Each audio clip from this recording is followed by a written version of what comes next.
I can't do it. But this one day I was just like, I can't keep going like this. Like, this is just like I was just tired of it. And just, I didn't know what to do, right? Slowly I'm trying to like change things. I got a job.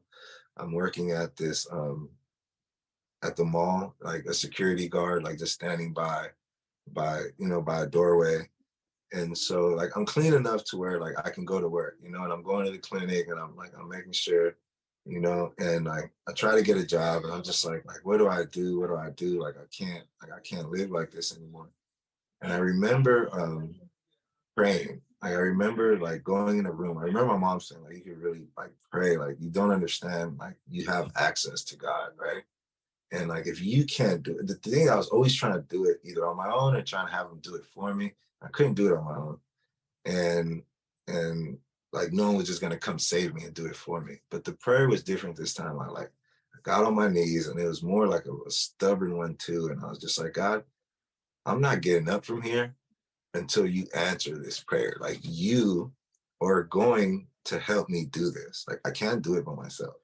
I promise you, like if you get me off of this, like I'll never do it again. Like I'll do my part. Like promise to never in my life do it, but nothing's helping. I can't do it. And like um I wasn't gonna get up until it was answered. And like I kind of knew the moment when it was answered. I don't know how to say it. It was just like, okay.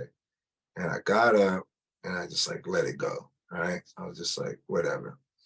And what I also happened like the day before, I'm still like, I don't remember if it was the day before or if it was after, but I had listened to The Power of Now by Eckhart Tolle. And I was I'm standing by the door and it was the audio version on YouTube. And I'm hearing this book and like it shifted. I listened 8 hours all the way through, like from the beginning all the way to the end. And I was like, what is this? Like he's explaining the pain body, he's explaining like identity and identifying with the ego and like you're not your thoughts and like all these like concepts and ideas that like I was like foreign to at that time. And I'm really listening. I'm like, what is this guy talking about? Like this is like this is real. And the next night, there's another guy named Anthony DeMeo. And so I listened to him. It's an 8-hour lecture. I listened to it like all the way through, like all night. He was explaining he was a Jesuit priest. And so he was explaining concepts and those other things that like I didn't really like, I hadn't like known at that time, but it really was like a big shift. And then I was like, you know what? I'm gonna pray to God. Like I'm gonna really pray to God. So I made that prayer. It was like the day before my birthday, and I was just like, God, like I can't. I felt like He answered the prayer. I was like, all right, I just let it go. The next day was my birthday. I don't go to the clinic, right? And I couldn't go like one day without going to the clinic because, within 24 hours, the withdrawals are going to get bad. If it's don't, then like I'm back to the streets. I got to go back to the neighborhood I was just at to go find some pills or, something like. And so, but I didn't go and I wasn't feeling like the withdrawals. And I was like, okay, I know I'm on a really high dose. So it's probably tomorrow I'll feel it for sure. It's my birthday. I'm not gonna do no drugs. I'm just gonna just chill. This was December 10th, 2016. And so the day that I prayed was December 9th. And then December 9th was like it's a big week for me because my best friend that died, his birthday was December 5th.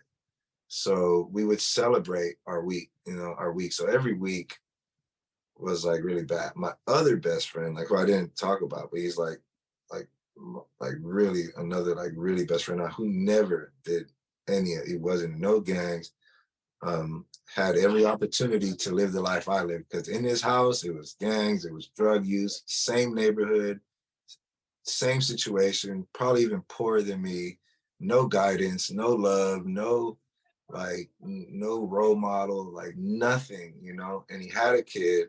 And so, but he got a job. Like he went and he got a job. And so like and when he had the kid, he called me because like his family didn't want him to have the kid because he was the only one that worked. It was like he was some money, and they thought like if he has this kid, he's gonna like. And I remember he called me like stressed out. Chris didn't want me to have this kid, and like at this time I had my daughter, and I'm like, you're gonna have this kid. His name was Robert. I was like, you're gonna have this kid, and like I'm gonna help you no matter what. Like you're gonna make this happen. Like you're the only one, you know, that's like really doing good. Like we all depending on you. Like I really wanted to see him like do God. So whatever it is, you got me, you know. And so every day after, like when he would get off work, I would always go over there and I would like, you know, I would just hang out with him. Like any money I had, I would help him out. You know, like you know, we like to smoke weed, and so like I would always make sure he paid for it. And he was just like learning this trade, and he was just like, he really had the issue being able to control his emotions, but like he knew the situation, like it wasn't like surprising. And so he had like anger issues, but he was like all about like just doing better. He was gonna get out of the situation. He was gonna get out. There was like no doubt about it. He was his nephews and nieces, like he cared for them because there was no one in the house that was gonna care for them. He's the only one that would bring them out the house, take them around. Like just the best kid you could ever think, like ever.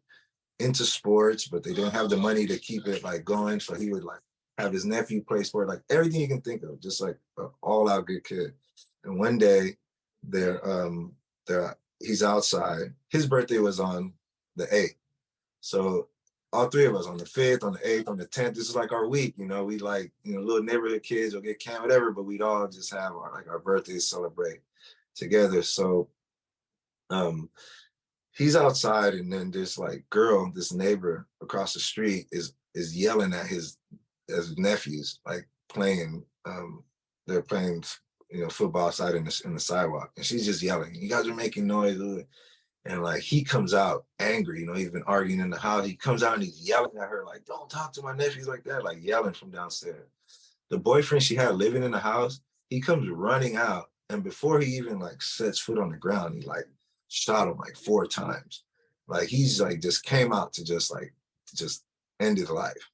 And so and he shoots him right there, and he's like on the sidewalk, just dying on the street that we all grew up on, that we all played at. And this was like on the 9th of December, you know, day after his birthday. So like that really like I really didn't really care about much after that, because it was just like it didn't make sense. You know, I'm like the one he didn't choose this life. Like it should have been me, you know, and like why this? I couldn't understand it. I never understood it. He's having this kid right now. Like I never understood that. I was so angry at that. So for all those years, for that week, the 5th, you know, is my friend's birthday, the 8th was his, the 9th was a week. Like I had been so tired by the time my birthday came around, like I was just like out of it, you know. So fast forward, you know, to the time when I had made that prayer, like it was a rough week, you know, and I remember just making that prayer, and like I was like, I can't live like this. Like I'm not gonna have another birthday where I'm just gonna be living. Like I just wanted done with this, you know. And so I made that prayer on the 9th, and then the 10th, like I don't go to the clinic. And so but I wasn't feeling like any withdrawals or anything. I'm like, okay, maybe you know, there's still some left over from the next day. The very next day, like my friend knows if you don't go to the clinic, they're gonna cut you off. Like you have to go, and there's a cutoff time where you have to go. And so my friend would give me a ride, and he would take me. But he was always last minute with it, you know. And so they close at 2. It's like 1:45, and I'm just sitting there. I'm not telling nobody that I made this prayer. I'm just like, I don't know what's going on, because I'm kind of not like feeling like I need to go. And he looks at the time. He's like, "Oh my God, we got to go to the clinic." And he's like, we run outside, and like I'm following him outside to the car. And he runs to the car. He's like, "Come on, let's go." When he gets to the car, like I clearly heard a voice like in my, like right here. Like I could even feel the breath, like it would whisper into my ear. And it's just like, "You don't have to go." I'm like, "What?" Like who said that, right? And I'm like, and I just stop in the middle of the street. He's looking, and he thinks like that it's because of the time. He's like, "I'm sorry, but let's go." And I'm just like, nah, it's cool. He's like, he knew like if it's gonna get bad for me, and I'm just like, should I listen to this voice? Should I go? Should I not go? Like, what do I do? You know, this is like on the 11th now, and I'm just like, I just like listened, and I'm just like, I'm not gonna go, and I'm just gonna just see what happens, you know. But I don't tell nobody what's going on. I'm like, I'm not going. And he's like, "What? Nah." And I was like, I have some pills. It's okay. Like, I'm not going, right? So he's like, "Are you sure?" I'm like, "I'm not going if I don't go." And I go into a room and I'm just sitting there and I'm just like, I don't know what's going on, you know? And the one thing is like, I couldn't sleep. Like, it's like without these things, like I couldn't sleep. I'd be up tormented all night. And like, I was like, if I can sleep tonight, like this is going to be really weird, you know? And I slept that night. And then when I wake up the next morning, like super early, I'm hearing the birds like just so loud in my ear. I'm like, why are the birds not shutting up? Like I can hear them, just all the birds outside singing and everything, like just so loud. And I'm like, why are these birds so loud? And I like come outside, I'm like, how did I sleep through the night? Like, why am I not feeling like, you know, like I'm dying, you know? And I'm just like, I go outside and like everything's like super green, you know, and like I'm looking around, like nothing looks the same. I'm like, whoa, like what's going on here? Like beyond present, you know? But mind you, like the whole, like maybe a couple weeks leading up to that, I had read The Power Is Now. I've already like getting like really present. There's other things that are happening, but I'm just like, what is going on right now, you know? And I was like, this is really weird. So I go in the car and I'm doing like this meditation and I would just like sit there because even though like I didn't have the withdrawal or everything, like you know, from so much to the body, like I don't know how to explain it. There was like an effect, but it wasn't like I wasn't going through withdrawals and I didn't know how to explain it, you know, and I still had these like thoughts that I had been like dealing with. But I'm still just shocked that everything looks so different. So I'm trying to just meditate and calm my mind and learning how to just regulate myself and like watching my thoughts. And wasn't be easy because I was like monkey mind, you know, I'm just like, everything's like running. I'm just like calming myself.